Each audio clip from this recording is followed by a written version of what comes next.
আসসালামু আলাইকুম, আমি মনিরা হক ফ্রান্স থেকে, আর আপনাদের স্বাগতম স্বপ্নকথা প্যারিস চ্যানেলে। বাংলা খাবারের মধ্যে চট্টগ্রামের কালা ভুনা নিজস্ব একটা ঐতিহ্য রয়েছে, আর এই রান্নার প্রসেসটাও ভিন্ন। চট্টগ্রামের কালা ভুনা কীভাবে তৈরি করতে হয় এখন সেটা আমি আপনাদের দেখাবো। এখানে আমি 2 কেজি পরিমাণ গরুর মাংস নিয়েছি, হাড় চর্বি সহ মাংস, আর মাংসের টুকরোগুলো একটু বড় সাইজের হতে হবে। এবার মশলা দেবার পালা।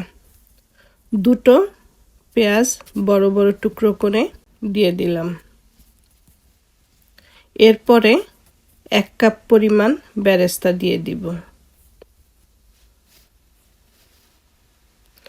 আর দিব 2 টেবিল চামচ আদা বাটা,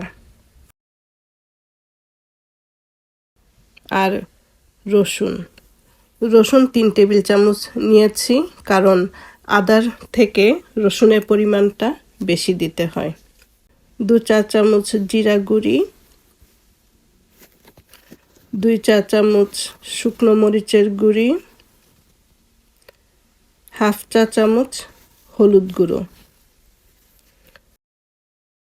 2 তেজপাতা, পাতাগুলো আমি ছিঁড়ে ছোট করে নিচ্ছি,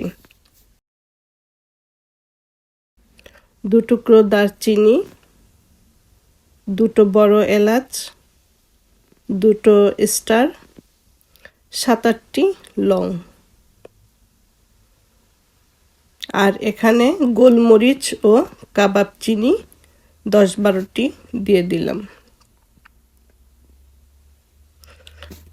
4টি সাদা এলাচ, স্বাদ মতন লবণ, আর দিব 1 কাপ পরিমাণ তেল। আর এই তেলটা বেরেস্তা করেছিলাম সেই তেলটা দিয়ে দিব। এবার মাখতে হবে। এই কাজটা আপনার হাত দিয়েই করতে হবে, পারলে 2 হাত দিয়ে ভালো করে মাখিয়ে নিতে হবে। যত ভালো করে মাখাবেন ফ্লেভারটা তত ভালো আসবে, মশলা তত মাংসের মধ্যে ঢুকবে। আমার মাংস মাখানোটা হয়ে গেছে, এখন ঢেকে চুলায় বসিয়ে দিব। মাংসটা চুলায় বসানোর পর 5 মিনিট পর ঢাকনা খুলে নাড়া দিয়ে দিব। মাংস থেকে কিছুটা পানি বের হচ্ছে, পরে কিন্তু আরও পানি বের হবে। আর কোনো পানি না দিয়েই রান্নাটা করব। মাংসর থেকে যে পানিটা বের হবে এই পানিতেই মাংস সিদ্ধ হয়ে যাবে। কিছুক্ষণ পরই ঢাকনাটা খুলে নাড়তে হবে, নয়তো নিচে লেগে যেতে পারে। আর এই মাংসটা যদি নিচে লেগে যায় তাহলে অরিজিনাল কালা ভুনার টেস্ট কখনোই পাবেন না।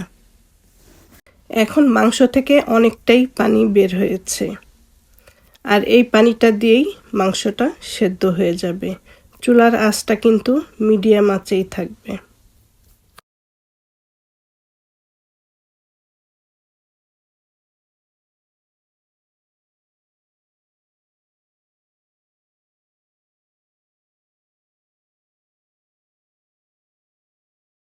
মাংসের উপর তেলটা চলে আসছে, এবার আর কিছু মশলা দিয়ে দিব।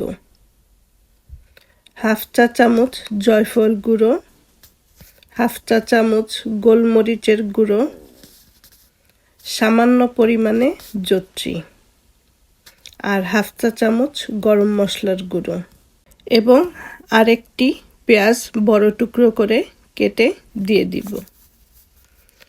এবার ভালো করে আবার নেড়ে মশলাটা মাংসের সাথে মিশিয়ে দিতে হবে, এবং তলা থেকে নাড়া দিতে হবে যেন নিচে লেগে না যায়। এদিকে খুবই সাবধান থাকতে হবে যাতে মাংসটা নিচে লেগে না যায়। আর চুলার হিটটা লো করে দিব। কালা ভুনার বৈশিষ্ট্য হচ্ছে প্রচুর মশলা দিতে হয়।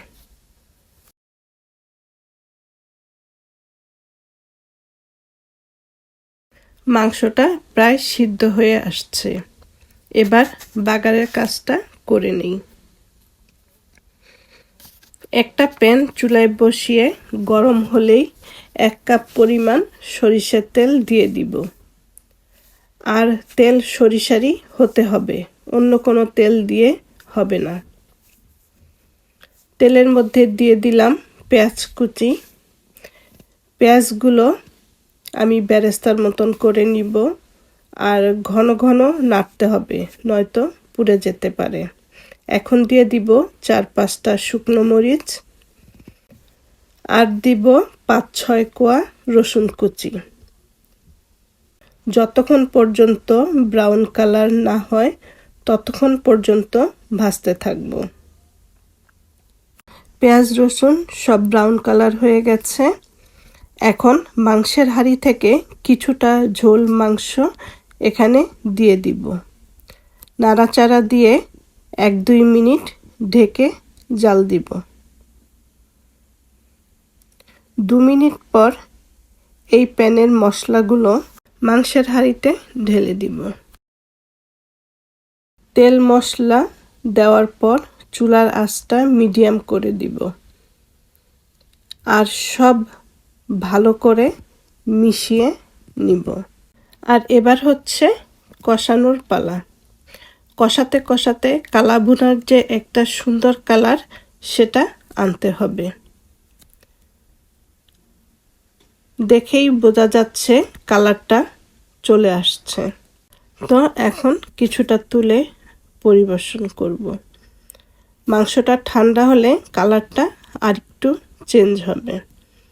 গরুর মাংসের কালা ভুনার নামটার কাছে ভোজন রসিকদের একটা পুরাতন দুর্বলতা আছে। চট্টগ্রামের এই রেসিপিটি আমার সাধ্যমতো চেষ্টা করেছি একদম অরিজিনাল উপায়ে আপনাদের কাছে পরিবেশন করতে। কালা ভুনার আসল ফ্লেভার পেতে হলে আমার রেসিপিটি ফলো করতে পারেন। আর আশা করি আজকের রেসিপিটি আপনাদের ভালো লেগেছে। ভালো লাগলে অবশ্যই স্বপ্নকথা প্যারিস চ্যানেলের সাথে থাকবেন। ভালো থাকবেন সবাই। সবার জন্য শুভকামনা।